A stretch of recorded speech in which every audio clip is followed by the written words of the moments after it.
Hello, friends. Today we're going to be talking about a game that I've been having a really good time with and have been fortunate enough to play the closed alpha testing of at great length. If you like ARPGs, this is definitely up your alley. If you like Terraria, this is going to spark your interest. If you like neither, well, I don't know how you got here, but hi, I'm a cat, and this is Path of Terraria.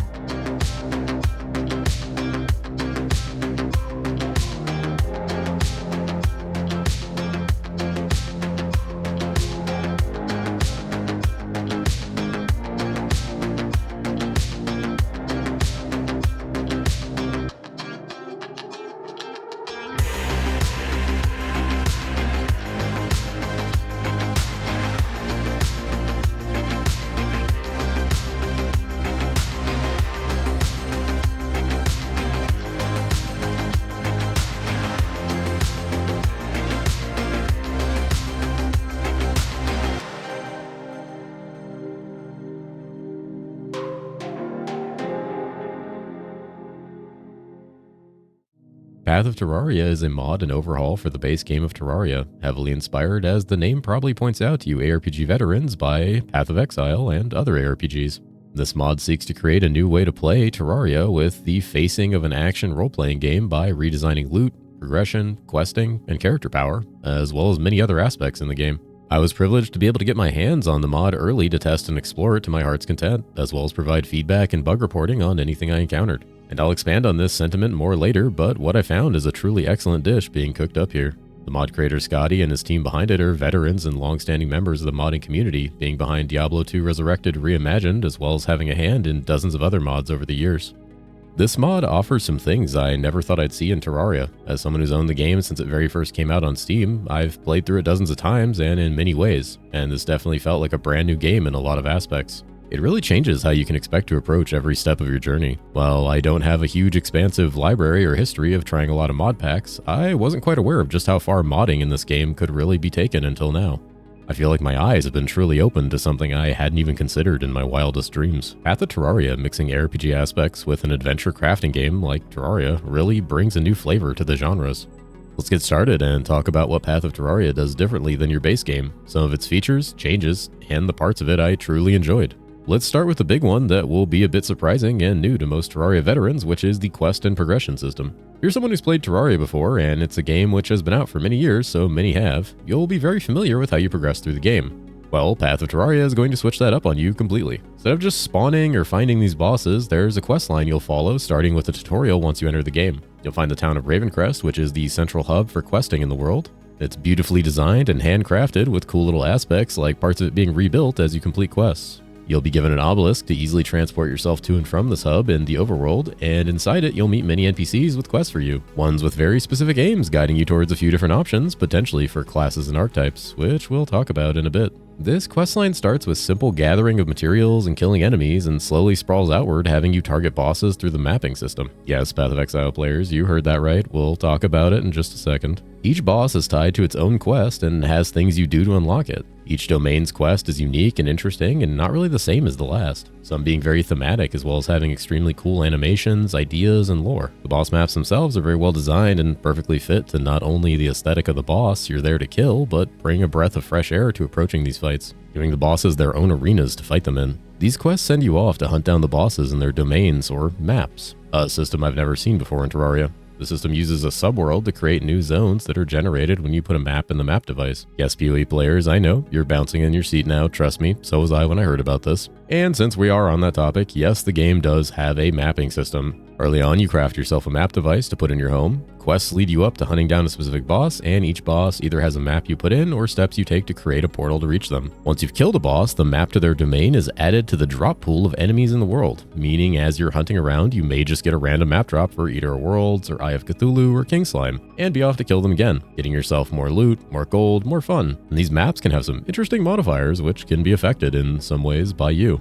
which we'll go over. Once the questline is completed and you reach the familiar aspect of Terraria, which is going to be hard mode from defeating the Wall of Flesh, then we open up the endgame. Now explorable maps begin to drop, and these are tiered high-level maps that have new custom bosses with their own special attacks, animations, designs, and custom loot and unique items. These maps themselves have a plethora of enemies that drop higher tier loot, more items, and are just fun to sit and grind and kill, constantly giving you something to do and a different flavor of game.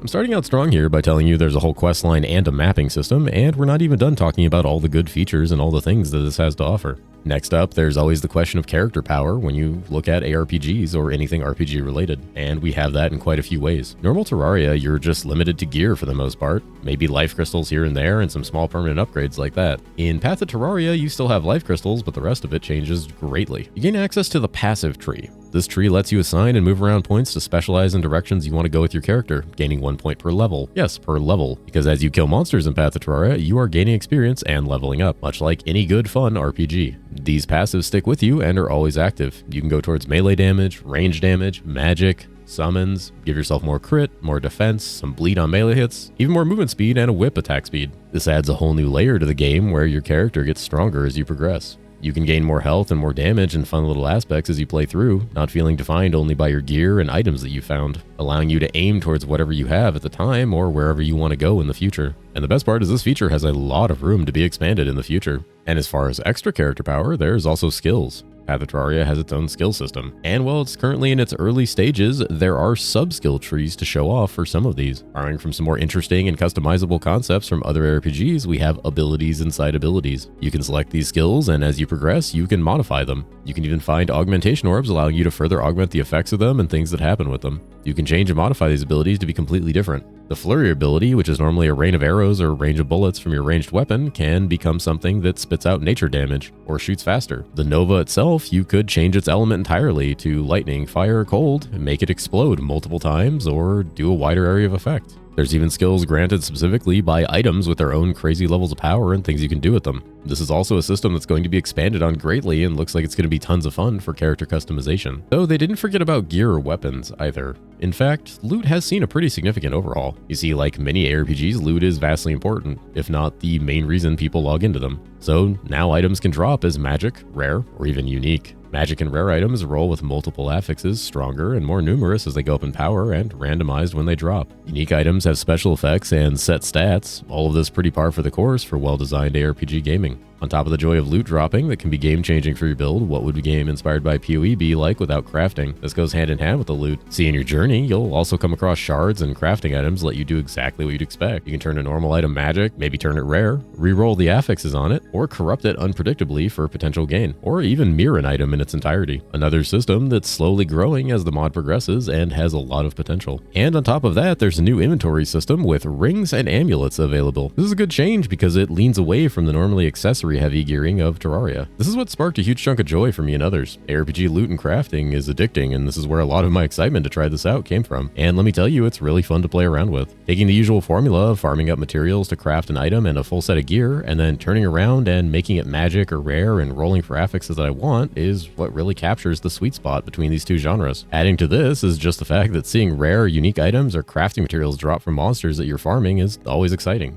Loot is what a huge chunk of ARPG gamers blast for, and this mod seeks to scratch that itch, and it does it well. Player power can also be class defined in some ways. We saw it with the tree, and as I mentioned earlier, there are quests that are a little class focused. Melee, ranged, magic, and summons are your 4 archetypes that you'll see, which is pretty standard to Terraria. While melee and ranged are similar to their original Terraria counterparts, they are beefed up by new features of the passive tree, new item affixes and powers, and skills they can access to empower themselves via items or the skill trees. They also gain some quite interesting powers on some of the more unique or fun aspects of items that drop, as every item in Path of Terraria that drops from the mod itself, naturally from a monster, or given by a quest, has a right-click effect on it that does something special. These effects can be something like a little soul shot out from a sword that heals you, the ability to rapidly swing around a hammer attacking things, maybe multiple projectiles shot out of a bow, maybe a special spell flying around your cursor constantly. There's an endless amount of possibilities here. Now when it comes to the classes, straying further from the usual are magic casters, with the core weapons dropping for casters being wands and staves, and while they're still codexes and books, they are pretty standard and just provide high damage. Wands and saves have their own powers. Wands are fast attacking low mana costs with a little lower damage, with effects like shooting multiple projectiles at no cost on a short cooldown, and staves themselves charge up their power for one big blast. their own right-click effect allowing you to bypass that charge time for a short period. This and unique wands and staves offering a glimpse into the possibilities magic casters have staring them down as the mod progresses. Summoning has seen a pretty significant overhaul. No longer do you simply press a button and a little minion just follows you around or does damage for a bit. No, now you have a full-on summoning interface where you choose different parts of each summon as you unlock them. These parts, like many other items in the game, can roll affixes and roll magic or rare. They empower the summon itself with attack damage or speed or things like that. This allows you to customize and control your summon. And once assembled, these parts aren't consumed, so you keep what you have to play with more later. Then while using your grimoire as a weapon in your weapon slot, you control these various summons with your mouse cursor for damage. It's an innovative new way to play with summoning, and I got to play with it a bit and found myself seeing cool things I could do with it. Trying to combine it with other weapons or effects or abilities made it really enjoyable. I'm excited to see where it goes and what new summons you can pick up as the mod progresses. Feels more like an actual summoner out of an old RPG where you bring back your defeated enemies as your new minions. It was kind of nostalgic. Given this great foundation of classes, passive trees, and skills, all I see is a bright future of heavy class definition and power giving rise to interesting builds and creations as more people get their hands on the game. And I will say the game isn't easy with adding all of this power, and I'm sure as many of you are seeing all this power being added to the game, you're probably asking, well, does this make the game too simple and easy? And my answer to that is no. I'm not the best gamer around, considering I'm a cat and I don't have thumbs, but I would say there's still a level of challenge. The domains themselves have their own difficulties, challenges, and mechanics, as well as the bosses being fairly strong on their own. And as we see the game progress, I'm sure those things are going to be tuned around the level of power you have, so you don't feel too powerful or get bored. And then beyond all of this, the team still surprises me with their ingenuity, as they've offered up leaderboards and an in-game auction house. Yeah, an auction house. You did hear that correctly. The thing I ask for in every ARPG. Yeah, we got it here before AAA companies can give it to us in their games. We got it in Terraria. This floored me and is not only extremely cool, but with enough players could be genuinely fun to use and create an actual economy in a game I never thought I'd see that in. Leaderboards themselves too are just fun, and it's nice to see yourself and your friends up there blasting.